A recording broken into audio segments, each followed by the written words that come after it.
En guise d'introduction, moi c'est ce que j'ai noté, je vais vous le dire comme ça. On agit beaucoup et on s'épuise aussi. Seul, souvent, ce sentiment d'isolement revient dans le diagnostic des 11 EPL. J'ai rencontré beaucoup de gens qui disaient « Ah ouais, mais bon, je suis tout seul, je suis fatigué, non, j'en peux plus, stop. Pour moi, c'est pas possible. » Et faire système, vous avez entendu Martine Garnier qui disait que le mot système c'était un mot important. C'est aussi un gros mot pour plein de gens. Faire système aujourd'hui, c'est une nécessité dans un contexte de transition alimentaire et agricole. Et finalement, ce qu'on est en train de se dire, c'est que le projet d'établissement, c'est l'outil qui peut nous permettre de progresser. On va commencer avec Blaise Berger. Est-ce que tu peux, toi, quand on s'est eu tous les deux, on s'est dit finalement, on peut regarder la question alimentaire dans le contexte des objectifs de développement durable de l'ONU. Et finalement, l'alimentation, c'est un sujet très important qui questionne les transitions. Est-ce que tu peux nous dire quelque chose autour de ça? Oui, en fait, d'une part, merci pour l'invitation. Je suis très heureux d'être ici, d'autant plus qu'il y a 5 ans, on avait organisé les assises auxquelles certains d'entre vous ont assisté, dans cette même salle, donc il y a 5 ans. Donc c'est une belle spirale vertueuse. Donc effectivement, l'alimentation, ça interroge la résilience de nos territoires en fait.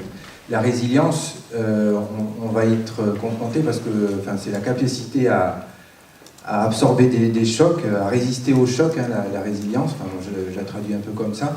Et du coup, on va avoir beaucoup ça à faire dans les années futures, en tout cas, nos futurs mangeurs, en tout cas, vont avoir beaucoup ça à faire.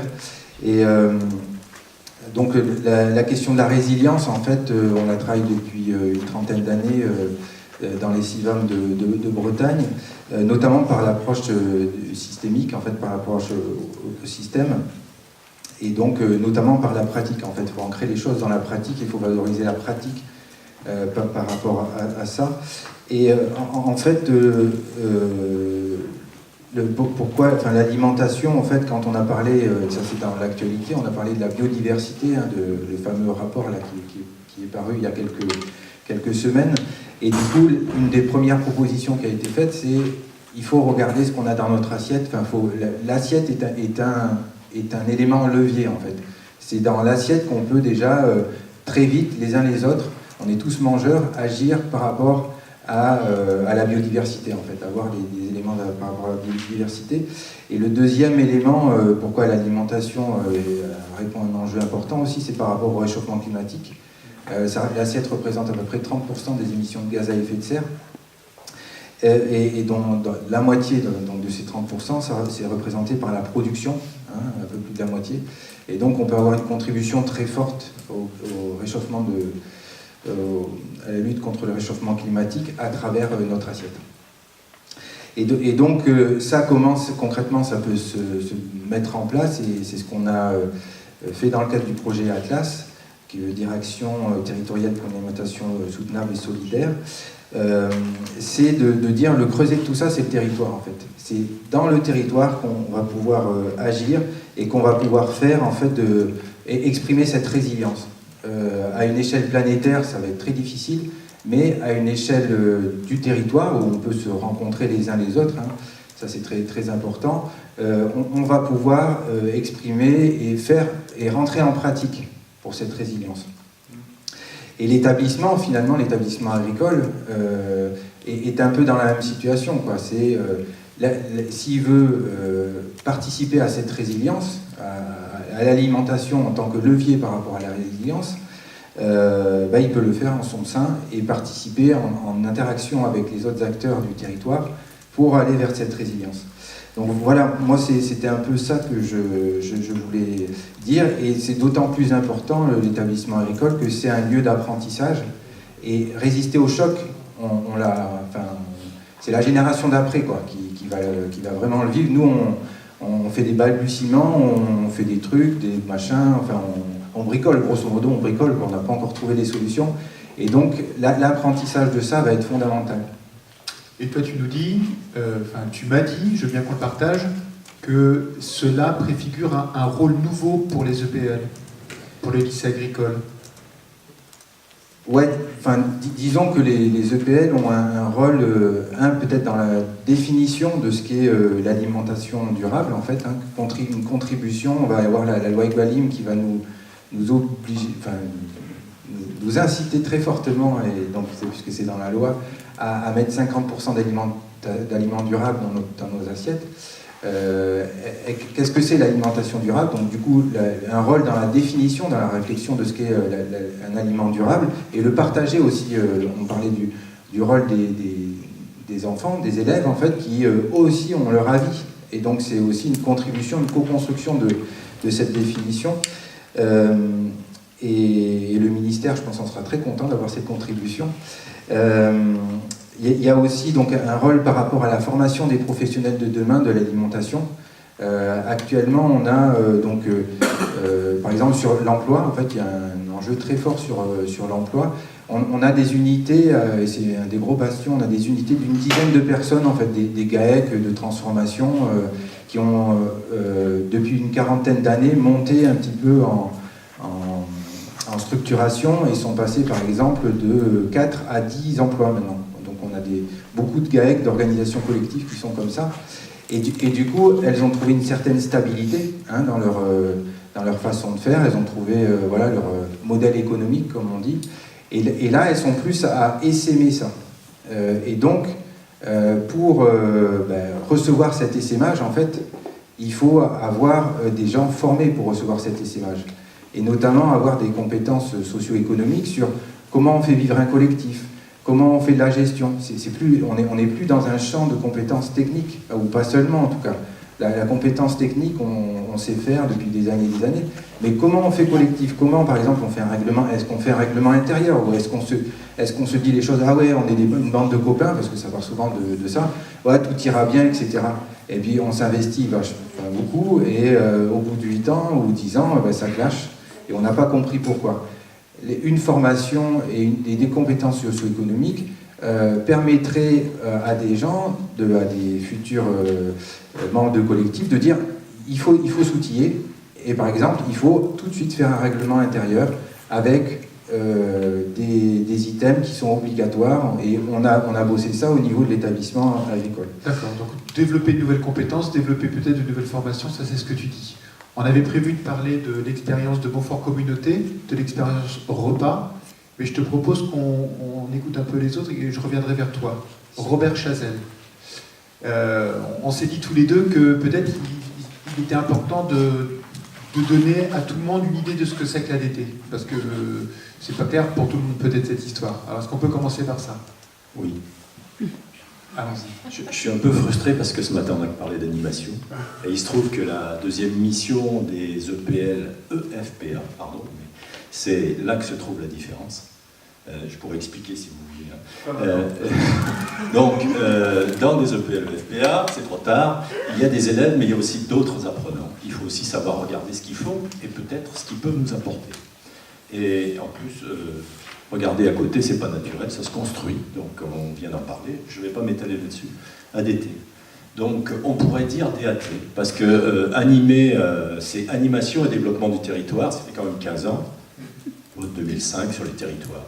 Donc il y a un pluriel, animation et développement du territoire. Et il y a deux volets, il y a un volet animation et un volet développement, et ce matin on a oublié, mais rassurez-vous. J'ai regardé avant de venir, j'en parlais à l'école, j'ai regardé la circulaire de rentrée pour les prochains qui arrivent là, qui est sortie au BO agricole la semaine dernière.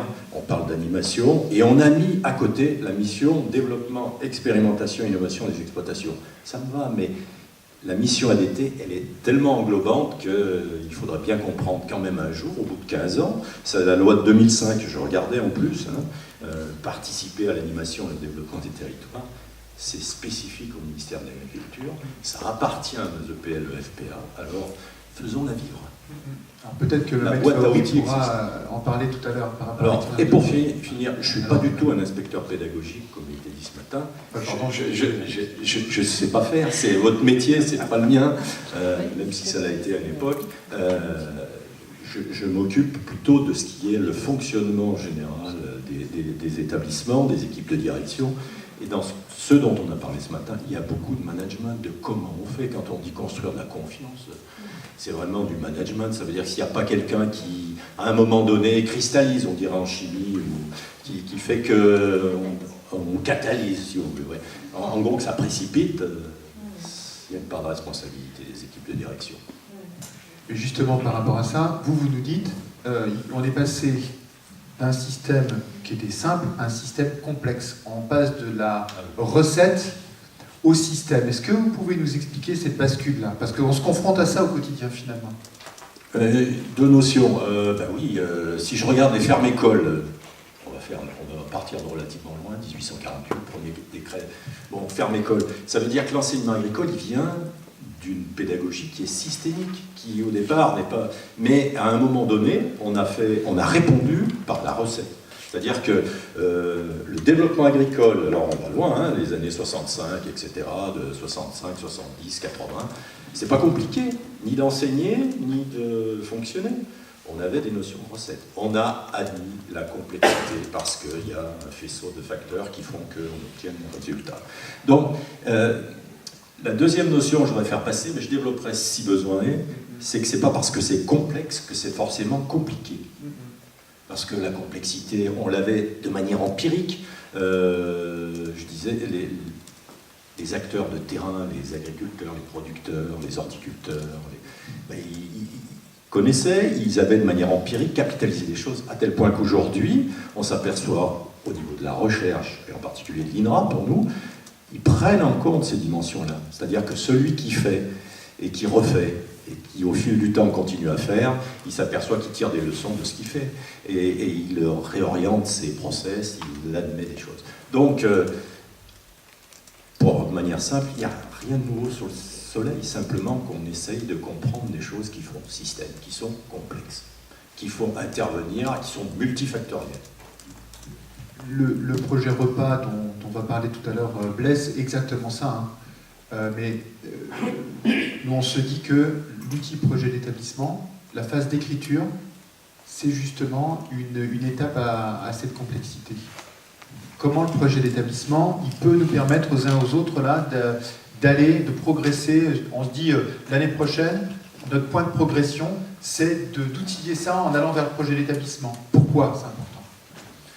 Alors le projet d'établissement, je suis obligé de vous dire ça, mais il est contenu dans la même loi. Ça veut dire que la première fois qu'on en parle, c'est 2005.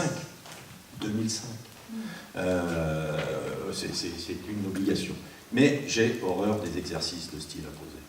Parce que si c'est imposé, c'est descendant. Si c'est descendant, ça veut dire qu'à un moment donné, on a un phénomène de résistance parce qu'on ne l'a pas construit avec les autres sur le lieu dans lequel on est, avec le faisceau de contraintes qu'on a et qui fait qu'on se l'approprie. Parce que ça nécessite de l'énergie, parce que ça nécessite de la mobilisation, là bien entendu, hein, sur les projets, à un moment donné, il faut qu'ils soient relayés, etc. Donc le projet d'établissement, ne me faites pas dire ce que je n'ai pas dit, il est obligatoire, certes, mais je pense qu'il est différent d'un établissement à l'autre. Du moment qu'on commence à penser qu'on peut contextualiser, alors moi j'ai un mot, je dis situer, ça veut dire que chaque situation est propre. Donc du moment qu'on a un faisceau de contraintes qui est propre à un territoire, qui est propre à une équipe, qui est propre à un contexte agricole, on a parlé de Belle-Île, etc., une histoire, on est obligé de contextualiser, donc on s'approprie les choses. Et à partir de là, eh bien, le monde est ainsi fait, on peut rêver d'idéal, on peut rêver de l'exercice réussi, s'il sert à rien, je pense qu'il n'est pas très utile même de le faire. Par contre, quand on commence à se rendre compte, comme on le voit ce matin, si on veut inscrire des choses dans la durée, pour pas qu'on s'essouffle, pour qu'on évite le danger de ce que j'appelle le spécialiste, celui qui sait tout, qui fait tout, et qui, quand il part, il n'y a plus rien. Donc ça c'est, on l'a tous vécu quelque part dans une structure. Et bien il faut formaliser. Alors on n'a pas besoin d'une Bible qui cale le bureau bancal qui est dans le hall. Parce que si ça sert qu'à caler un bureau, un projet d'établissement de 200 pages, ou 50 pages, il faut qu'il soit utile. Alors, ça fait un peu provoque ce que je dis là, mais je pense que sinon on prend des paravents pour ne pas le faire. Ça veut dire que la circulaire de rentrée, pour y revenir, elle fait 18 pages. J'ai vu au moins 7, 8, 9 orientations prioritaires. Hein, le handicap, la réforme des diplômes, etc. Les directeurs adjoints de la formation initiale scolaire qui sont dans la salle vont dire on a du travail pour l'année. Hein. On n'a pas besoin de déjà animer les équipes, repartir, etc. Je sais. Donc il faut faire simple. Il faut se donner des objectifs avec ce que j'appelle moi une feuille de route qui donne du sens et qui permettent à l'EPL, l'EFPA, il n'y a pas que les élèves, je dis, de comprendre ce vers quoi ils vont pour cette année-là, et on fait un bilan. On a 2 fenêtres de tir annuelles, la réunion de pré-rentrée, la réunion de sortie. Entre les deux, il y a des instances. Il faut les utiliser, les faire vivre. C'est assez différent, Blaise, de ce que tu entends ou pas vraiment, toi? Dans ce que vous tentez, par exemple, sur le projet repas à Montfort, là, est-ce que tu peux y brosser viande? Est-ce que tu peux en parler? Oui, alors, il y a des différences ou pas? Moi, j'aimerais bien que tu... En fait, c'est vrai, est accordé une importance très forte au processus. Et en fait, on ne décrète pas les choses. Et en fait, pour reprendre le projet repas, qui veut dire réenchanter le plaisir pour les enfants à la cantine, c'est au niveau d'une communauté de communes, rurale, en fait, de 7 communes, où il y a eu l'idée de formaliser justement, à travers des feuilles de route communes, ce que pourrait être l'alimentation dans les écoles, puisque les communes en fait ont la responsabilité des cantines scolaires au niveau pour les enfants primaires.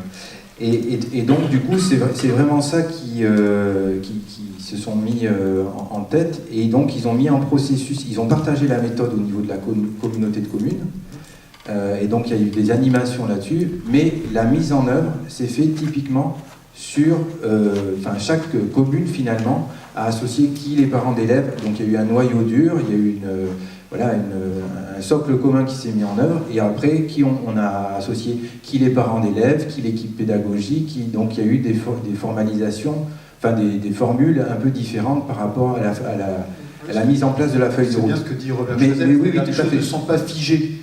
Il y a la possibilité pour chaque établissement, chaque situation, de s'organiser. Et alors, c'est pas sur une année scolaire, c'est-à-dire en entrée et en sortie, là, ils se sont donné 2 ans. C'est-à-dire qu'ils ont mis la feuille de route initiale et ils se sont dit on va se donner 2 ans pour la réviser. Et, voilà. Et donc, ça a été financé par le PNA. Et ce qui est très important, c'est qu'ils n'ont pas visé l'appro, en fait, l'approvisionnement local. Il y avait un travail très important, par exemple, sur l'ambiance, sur le bruit. On peut pas travailler sur l'alimentation si on ne travaille pas sur l'ambiance de la cantine. On en a beaucoup parlé ce matin. Et donc voilà, ils ont remis ça en avant. Et donc ça pourrait inspirer, donc, dans le cadre de projets d'établissement, on pourra rajouter un A. Et je sais pas, la région, le ministère pourrait travailler et à l'instar et s'inspirer un peu de l'expérience sur la communauté de communes de Montfort Communauté, pour, à l'échelle de la Bretagne, essayer de réfléchir en termes de méthode, pas en termes d'application, mais en termes de méthode sur comment on peut faire. Et donc il y a un exemple là qui peut être pris au niveau du territoire rural. Ok. Robert Chazelle, vous vouliez rajouter quelque chose? Toujours un peu sur les projets. Deux points peut-être qui me semblent importants. Alors je ne sais pas si c'est l'inspecteur ou l'ancien directeur de PLEFPA qui vous parle, je ne sais pas faire la différence. Je crois que la posture qui consiste à dire on fait pas, on fait avec quoi. J'ai un terme, je l'emploie, alors pardon pour ceux qui m'ont déjà entendu là-dessus. On parle de territoire. Le territoire, on ne picore pas le territoire. On ne va pas chercher quand ça nous fait envie. Ça ne sert à rien, c'est pas constructif. Ça. On part des projets, on a entendu parler des PAT tout à l'heure, on a entendu parler... Il y a des projets de territoire. Le territoire, il vit sa vie à un rythme qui est différent de celui d'un établissement d'enseignement, mais il vit sa vie avec ou sans vous. Donc, vous devez faire avec. Et c'est exactement comme les équipes enseignantes, hein. Elles bougent, etc. Donc, c'est pas figé, ça avance. Ça c'est important. Il y a besoin de quelqu'un qui porte, ça on l'a entendu. Hein. Donc, à un moment donné, tout étant limité, y compris l'énergie qu'on va mettre dans un projet d'établissement, soit ça devient quelque chose d'important et on le formalise, on fait un 4 pages, mais il y a aussi une chose très importante que j'ai oubliée tout à l'heure, c'est que si on regarde sur le temps long, il y a des capitalisations à faire, il y a des gens qui ont travaillé probablement avant sur des diagnostics, sur des choses comme ça. Pardonnez-moi l'expression un peu agricole, hein, il ne faut pas réinventer l'eau chaude. Ça veut dire qu'il faut aussi s'approprier ce qui a été fait avant. Il ne faut pas considérer que quand on arrive, on est le meilleur, on a tout compris, et que ceux qui étaient là depuis 3, 4, 5 eux, ils n'ont rien compris du tout. Et alors là, c'est vrai que c'est important pour l'adhésion du groupe de prendre en compte ce qui a été fait, parce que sinon, je l'ai raconté à certains, moi j'ai vécu une anecdote en disant, sur un projet d'établissement avec une salle pleine, en disant, mais écoutez, c'est très bien, hein, monsieur le directeur, vous arrivez, mais vous allez partir, et nous on va rester. Vous arrivez, vous allez faire un temps, et puis après, vous allez partir, puis nous on va rester. Donc ça, il faut savoir l'intégrer, quoi, le comprendre. Parce que le temps long, c'est celui qui permettra d'assurer, de marquer, de typer, de mettre une appellation d'origine protégée sur l'enseignement agricole. Bon, alors justement, on va donner... On ne s'oublie pas qu'on a encore un sujet à traiter ensemble. Alors, on va donner la parole à un directeur de PL, EFPA. Ah, merci. Merci. Mehmet Faouri, on s'est dit ensemble, moi je vais la lire cette phrase. Un bon restaurant scolaire, un chef sympa et tout le monde est content, est-ce que ça suffit pour un projet alimentaire d'établissement? Alors évidemment la réponse est non. Vous savez tous, mais je vais quand même répondre autrement. D'abord répondre à rebondir sur ce qu'a dit M. Chazelle. Il y a quelques jours, on fait une réunion, on a dit Monsieur le directeur, il y en a marre des projets. Il faudrait que vous restiez 15 ans, on m'a demandé, pour éviter de passer d'un directeur à l'autre et que les projets s'interrompent, reprennent, voire même soient modifiés, on part dans l'autre sens. C'est une réalité, de la gestion de la multiplicité des projets qui nous tombent dessus au quotidien. Et puis, j'aime bien aussi commencer mes interventions, j'ai pris cette habitude il y a bien longtemps, par quelques anecdotes. Je m'intéresse beaucoup à l'actualité, comme beaucoup parmi vous aussi, et ça me permet de rebondir sur ce sujet. Donc ce matin, en disant, il faut 1h30 pour une heure de code. Donc il faut s'occuper. J'écoute ma radio préférée, il est Michel Onfray. Ce matin, c'est un polémiste, c'est un philosophe, et son actualité personnelle, ces dernières années, l'a amené à beaucoup fréquenter les hôpitaux.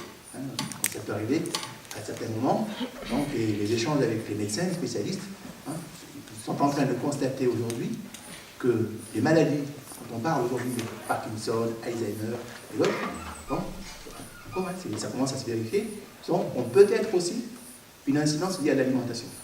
L'impact de l'alimentation sur des maladies qu'on ne connaissait pas il y a 40 ans, 50 ans. Voilà, donc on dit que ce matin, une première question qui a été posée à Mme Perrault, est-ce qu'il y a une bonne façon de manger? Elle a répondu non, si, mais on sait aussi qu'il y a des mauvaises façons de manger, ou des produits qui sont nocifs pour la santé, ça commence à se vérifier d'un point de vue statistique. Deuxième observation sur l'actualité, donc je ne ferai pas de commentaire politique, évidemment, on a eu des élections il y a quelques jours, et le constat de ce qui a attiré mon attention, c'est qu'on est passé au-dessus des 50% de votants, et ceux qui ont contribué à passer au-dessus de la barre des 50% sont les jeunes. Une partie, en tout cas, une partie. Et vers quoi ils se sont tournés? Ce n'est pas un commentaire politique, c'est un constat vers des partis environnementaux, qui prônaient, qui parlaient d'environnement, de biodiversité, parce que c'est leur avenir qui se joue là-dedans. Ce n'est pas une question d'orientation politique, c'est un constat très concret, c'est mon avenir qui se joue là-dedans. Donc il faut que je m'investisse, que je m'intéresse à ces questions liées à l'environnement et donc plus largement à la production, à l'alimentation, la complexité que vous avez évoquée ce matin. Alors, pour revenir sur le sujet, et le contexte, ce qu'a dit, est-ce que manger bien à la cantine, ça suffit? Ben non, évidemment. Donc, dans quel contexte on est, nous, les EPL, FPA? Parce qu'il faut quand même le rappeler, et je ne vais pas être barbant, mais quand même rappeler, donc la loi Egalim, elle a été citée tout à l'heure, qu'est-ce qu'elle dit? 3 objectifs. Pas compliqué, je les ai repris ce matin. Donc, payer le juste prix aux producteurs pour qu'ils en vivent dignement. Deuxième objectif, renforcer la qualité sanitaire, environnementale et nutritionnelle des produits. C'est pas compliqué, c'est facile à comprendre. Troisième objectif, favoriser une alimentation saine, sûre et durable pour tous, dont on parle actuellement. Deuxième contexte, la transition énergétique. Donc, quel mode de production des énergies, quel mode de consommation des énergies. Autre contexte, c'était évoqué, la transition climatique. Ça nous tombe dessus. Aujourd'hui, il y a de l'impact dans 20 ans, dans 30 ans, dans 40 ans. Donc, ce qu'on fait aujourd'hui, ça va modifier profondément le travail des agriculteurs. Aujourd'hui, les productions, les modes de production, les cultures. Vous dites finalement ça renforce l'idée du sens de ce que l'on fait et ça donne une légitimité. C'est une légitimité. La puissance publique et le contexte aussi économique, social, scientifique donnent un contexte et légitime ce que nous faisons, ce que nous faites tous les jours. Et vous avez été aussi enseigné à produire autrement. On est quand même dans un établissement de formation. Au-delà, il y a 5 missions évidemment. Il y a aussi celle de formation. Donc nous avons la responsabilité de former des jeunes qui vont prendre en main demain il y a les choses, l'économie, la production. Voilà. Donc c'est le contexte dans lequel nous sommes aujourd'hui. Et vous dites finalement, je ne veux pas faire raccrocher, d'être un peu plus rapide, mais vous dites qu'il y a 3 piliers quand même sur lesquels on peut être attentif. En tout cas à Cône, on a été attentif à 3 piliers. Vous avez dit il y a le territoire. Le territoire, la pédagogie. Je vais continuer pour Je vous en prie. Dans ce que vous avez dit tout à l'heure, si les lycées agricoles ne s'emparent pas de ces sujets, on est à côté. Voilà, il y a quasiment une obligation, une évidence de s'emparer de ces questions avec les enseignants, pas que les enseignants d'ailleurs, et avec les élèves qui sont présents ici. Alors, moi, en tant que directeur, Mariou, vous l'avez dit, sur le directeur qui arrive, il va à la cantine. Comment ça se passe? Et pas pour savoir si c'est bon, parce que je ne mange pas à la cantine, c'est très rare, c'est assez rare, mais parce que nous avons une responsabilité de ces jeunes qui nous ont confiés, qui prennent tout leur repas au lycée, qui ont un fort taux d'interne, même parmi les apprentis. La mixité des publics, des stagiaires, on a des jeunes, des moins jeunes, des adultes, puis les salariés, les gens de passage. Donc on a une obligation de veiller à ce que ce qui se passe à la cantine se passe bien. Ils mangent bien, le climat est convivial, on respecte quelques normes réglementaires également. Ça c'est le premier travail du directeur. Mais derrière, il n'y a pas évidemment cette question du plaisir à la cantine, parce que c'est un beau titre. Et moi, il m'a bien plu, plaisir à la cantine. C'est un titre qui approche bien, c'est sympa. Mais qu'est-ce que je fais? Qu'est-ce qui se passe après et au-delà? Voilà. Parce qu'il y a quand même, il faut aussi un peu élever, parce qu'on a été élevé un petit peu le débat. Et comment on passe à cette étape supérieure avec l'ensemble des acteurs de ce sujet? Eh bien, c'est faire sens au premier, parce que c'est avec la pédagogie, le premier. Nous avons des enseignants qui parfois, parce que c'est telle ou telle matière, je me dis, je ne suis pas concerné. L'alimentaire, ce n'est pas le sujet du prof d'histoire géo, de mathématiques ou de philosophie. Ça a été évoqué ce matin. Eh bien non. Donc on peut prendre un sujet, le sujet alimentaire ou un autre, et faire sens avec l'ensemble des enseignants pour traiter ce sujet de façon pluridisciplinaire. Et la pluridisciplinarité, c'est quand même presque a été inventée dans les lycées agricoles. Il ne faut pas d'abord oublier. Donc oui, les 15 enseignants d'une filière peuvent s'emparer en même temps du sujet alimentaire, le traiter, de l'aborder évidemment différemment. Ça va donner sens à l'équipe pédagogique qui va travailler autour d'un sujet commun, et ça va donner sens aussi aux élèves, aux apprenants de façon générale, qui vont entendre un message qui est cohérent et qui porte les élèves un peu plus loin. Donner sens également, je vais sur le territoire. Allez-y, et puis ensuite on va donner la parole, je vais donner la parole à Caroline, le dédié, pour parler d'écriture, parce qu'on a une table ronde après. Allez-y sur le territoire. Le deuxième effet qui se coule, c'est l'établissement, évidemment, l'établissement dans son territoire. Non, il faut aussi que le lycée n'est pas une enceinte fermée, en plus dans le lycée agricole. Donc on a un territoire dans un lycée agricole. Vous avez parlé, M. Chazelle, d'instance de gouvernance, le conseil d'administration, évidemment, et les autres.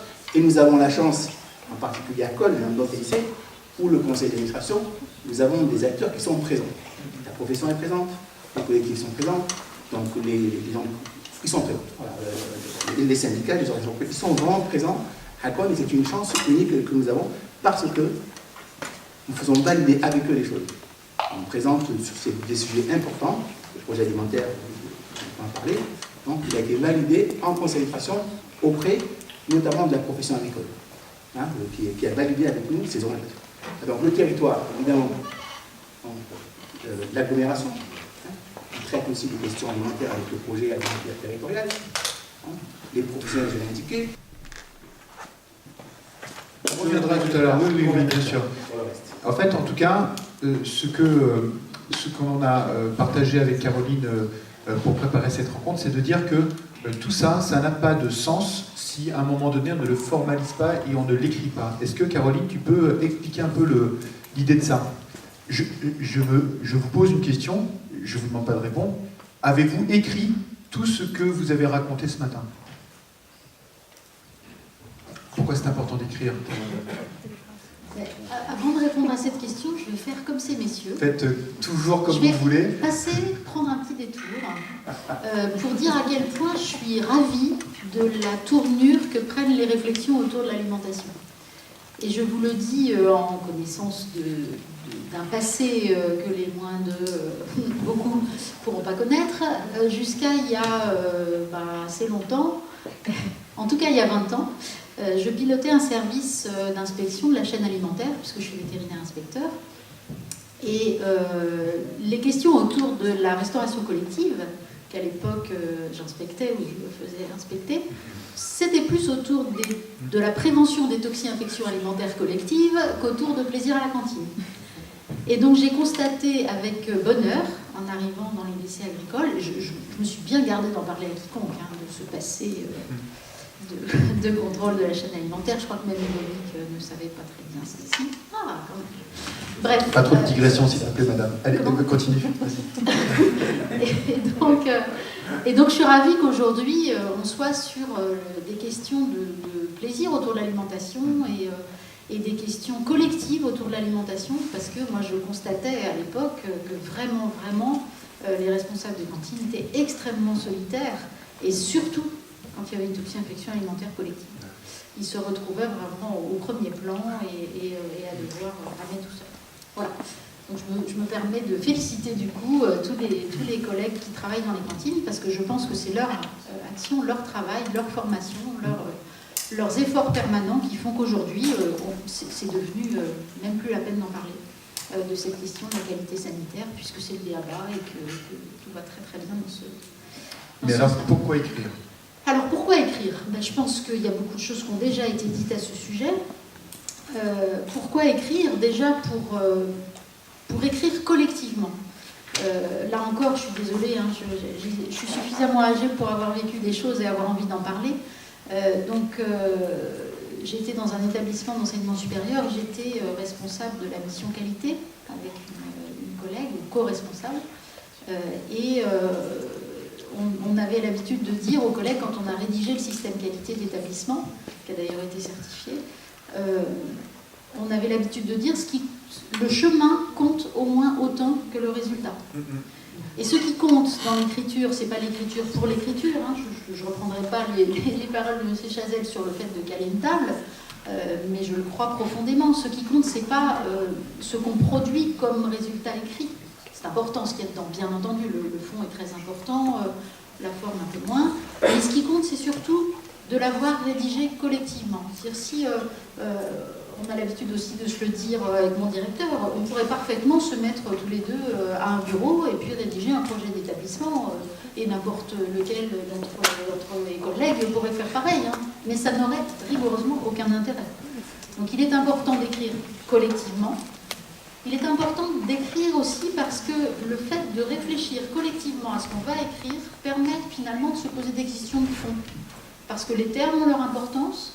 On vous a montré ce matin les 8 critères du plan alimentaire d'établissement de Cône.